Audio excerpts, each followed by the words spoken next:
Hello and welcome back to our Shattered Balance campaign in Crusader Kings 2 with the HIP mod. In the last episode, just at the end of it, we somehow lost another county, I assume due to some kind of inheritance business, which seems to be happening a lot lately and is pretty annoying, but this one in particular has caused our large Thessalonica going across here to split into two small Thessalonicas, which is completely intolerable, so we're going to take that one back as quickly as possible, though I am going to wait until after the feast that I have queued up happens, since I've already paid for it. In the meantime, we'll just have to look at our greatly reduced font size and seethe internally. But that's okay. We have a new ecumenical patriarch, and I have given the orders for a great feast to be hosted in Thessalonica. Let the preparations begin.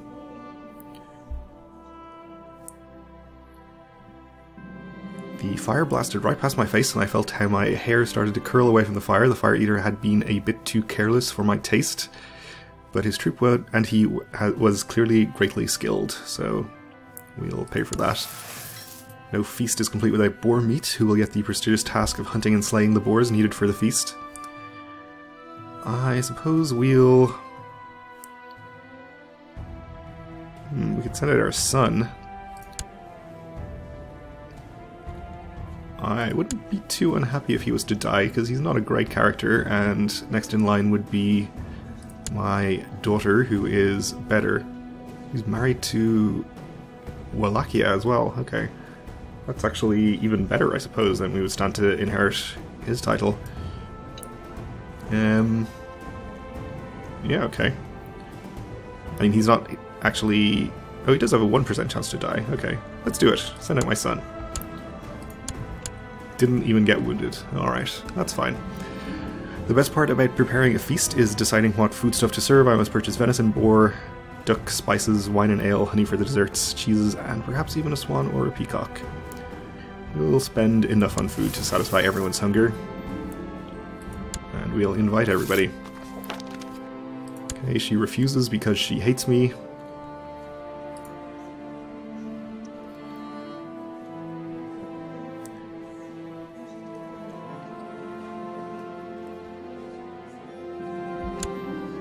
The chair we were sitting on broke when we fell to the ground, looking like a clown. Why is this happening to me? Lose 1 prestige. Alright. That's fine. Hers is still the only faction. We still have the Duchessa of Dyrrhachion in there, which is not great. It's not dangerously large yet, but should possibly try to do something about it. Appoint Keeper of the Swans, and where is my Chancellor? Working on Epirus. Yeah, he's happy enough, so...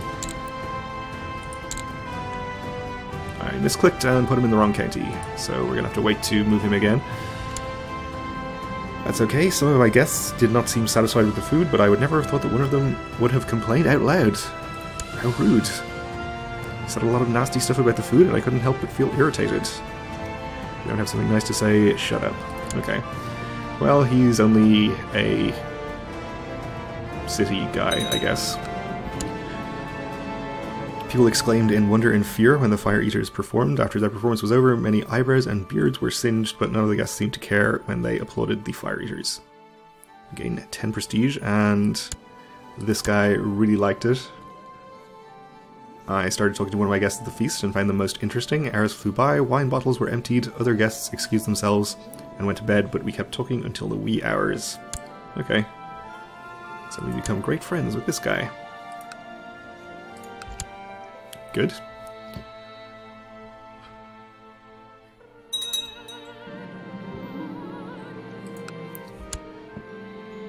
Alright, everyone is super happy about my feast.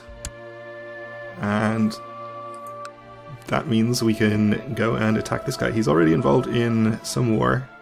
Holy War for Antioch? Yeah, over here. Okay. Well, I don't think we need to worry about that. We have the de jure claim CB on him. since it's part of our kingdom, we should have the restoration of font size CB as well, but that's something I just made up, so we don't. But we'll gain the county directly by doing this, so let's go ahead and declare. He also has some troops over here. Shouldn't have to worry about that too much, though. Let's use my vassal levies. Actually, let's see. We'll just disband the ones over here since he has a reasonably sized army, and we'll gather you together there, except not you. And the rest of our troops will have meet up over here.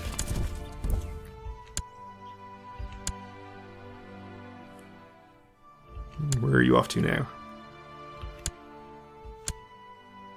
Oh, he's fighting one of my vassals. Alright.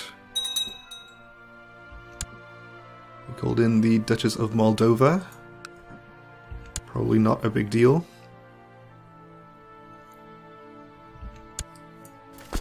Okay, this army all together. Are you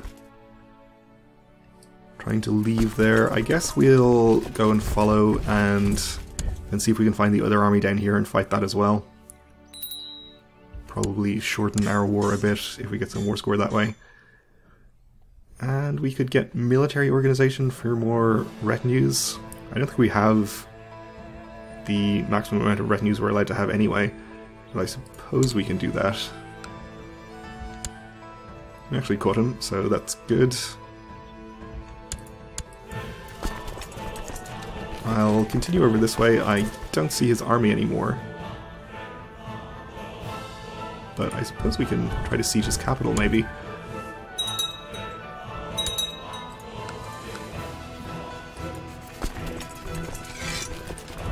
Whereas this army can stay over here and siege our target county.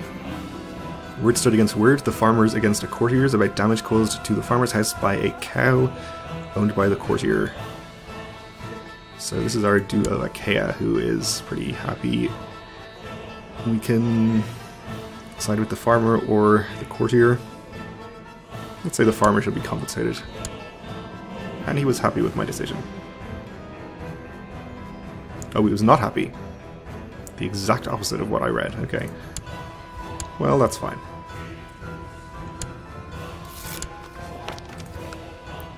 Okay, we gained a tithe. And I do see part of his army down here. So he's headed to Smyrna. We'll... Really? That doesn't seem like the best way to go. Head over this way. See if we can fight that. He's now headed to Philadelphia. During the afternoon, your Sacellarius comes up to you and explains his plan to bring in exotic goods to the realm. He suggests setting up a trade route with a foreign realm. This, however, requires an expensive expedition, but it could prove quite profitable. Okay, let's set up the expedition. It's time to outfit a ship for our trade expedition. The harbour master shows off a large ship with a big cargo hold that would be perfect for this job, but it has quite a hefty price. We will buy it, we can afford it. 116 gold. This, of course, is the trade route event chain that we're getting because of our business focus. The word has spread that you're planning a trade journey, and some priests have come to your court. They are offering some church funds for the journey if they can come with you to the foreign realm. So we'll say, of course. Gain some gold.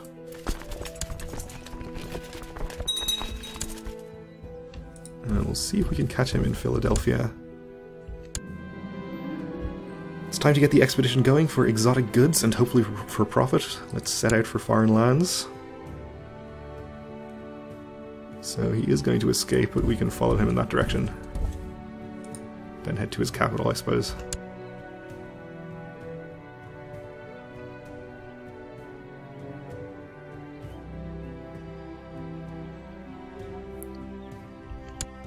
May even be where he's going. The expedition finally reaches the realm of Magan Gajideni. Magan of Kawar. Where are you? Down here in Africa. Okay. Your steward asks you what gift we shall bring forth as a token of friendship. You have a dozen strong horses for 30 gold, quality cloth for 15 gold, a pouch of rare herbs, or be incredibly pompous and say my courtesy should be enough of a gift. We'll send him a dozen strong horses.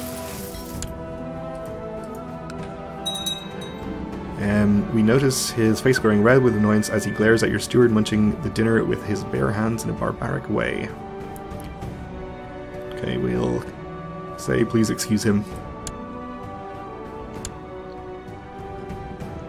Did Kartli just expand there?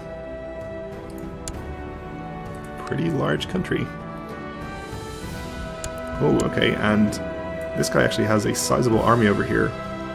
And this county is mountains, so I don't think we have enough of a numbers advantage to be extremely comfortable attacking him there.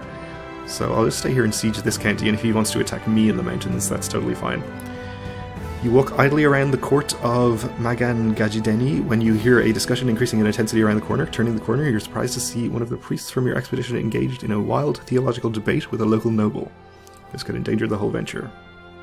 So we can annoy all of our priests, can intervene with our charm and soothe the debaters because we are gregarious, or we can have a 50% chance of becoming zealous and annoy this guy. Let's intervene with our charm.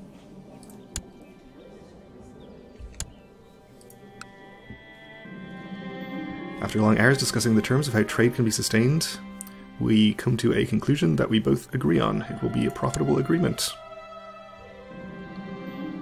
With a new trade route set up, you return with the goods and sell them off for a nice profit. The influx of new wares will also benefit the economy for a long period to come. So we gain 300 gold, 150 prestige, extra city tax, castle tax, and tribal tax in our capital county. And we get trader, giving us +2 stewardship.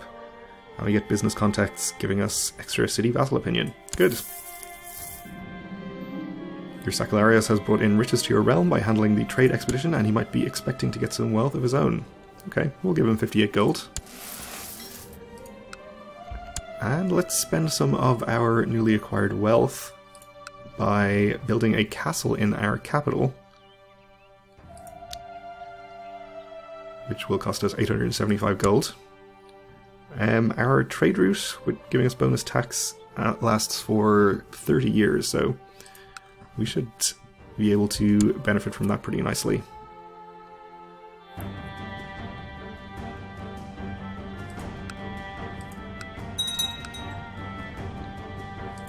Okay, we have a new character here who does not hate me, even though she is Catholic. She's not zealous, though.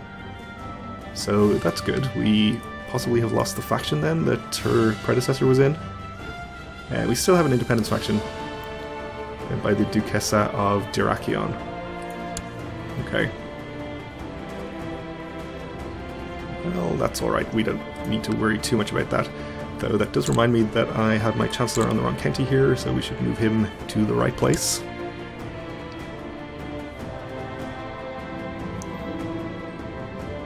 And the Duke of Epirus has usurped a county, which is fine.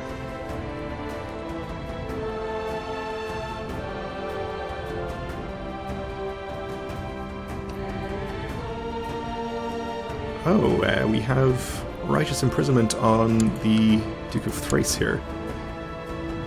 I would actually quite like to attempt to imprison him, especially if I fail, and then I can...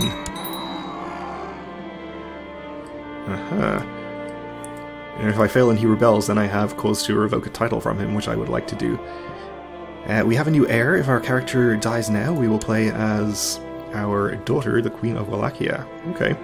Well, I said before that I wouldn't be too upset if my son was to die, and he did under suspicious circumstances. Alright, I guess we're not going to ever know who exactly killed him, but it could be her. She certainly benefits from it.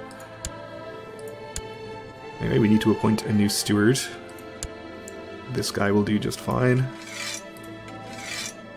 Have him collect taxes in our capital.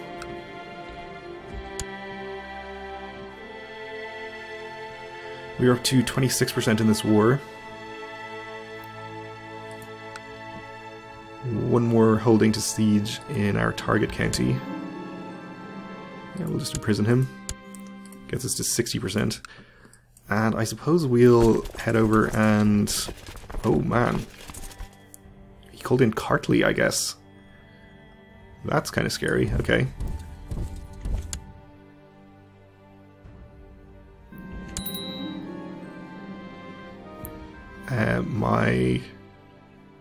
I guess my... whoever I had as Chancellor has just become the Ecumenical Patriarch, and therefore can't be my Chancellor anymore. That's weird. Okay, we'll appoint you instead. Though you really don't like me, that might not be a good idea. Well, we'll leave him for the moment and have him improve relations over here. Okay, let's try and get out of here, since it seems like he's about to attack me in here, which we can do. Shame we have to give up the siege. And actually he has us pretty strongly outnumbered, so maybe we'll just try and retreat all the way over here and keep this army also over here. We should be getting ticking war score from holding our target county now, so all we need to do is wait for that to get to 100%. He's not catching me good.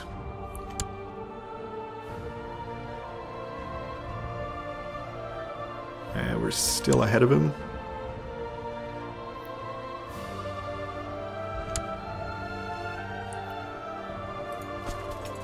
We also have our domain troops we could raise and another 2,000 from vassals, which would possibly give us enough to fight him.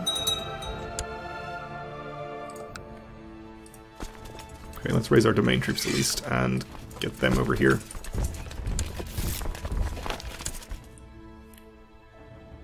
And I was so distracted from this war that I did not realize that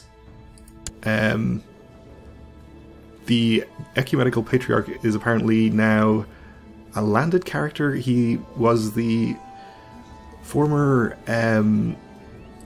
vassal of mine, the Duke of Thrace. So now he has land, is no longer my vassal, and is independent of me. I guess those two are kind of redundant. Well, that's pretty annoying. This county is not part of this realm, though. It looks like a similar color. Okay, I guess we might have to fight the Ecumenical Patriarch to get that land back, if we even can do that. This is a very weird state of affairs. Oh no, he caught me here. Okay, let's see. He has taken a river crossing into hills. I can get this army there on the 20th of June, which is a pretty long time.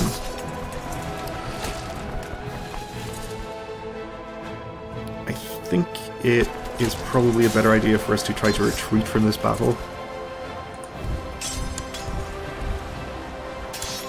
Yeah, well, we didn't manage to get out before the battle was over anyway.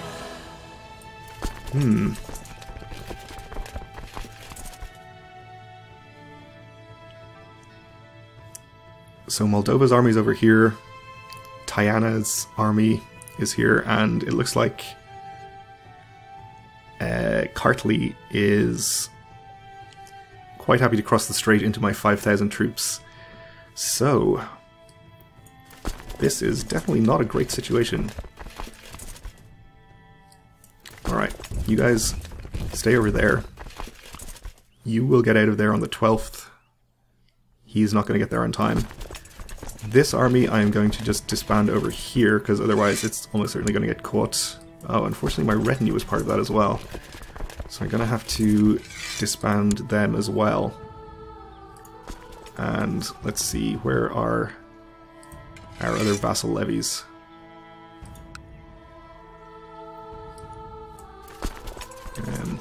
You can just disband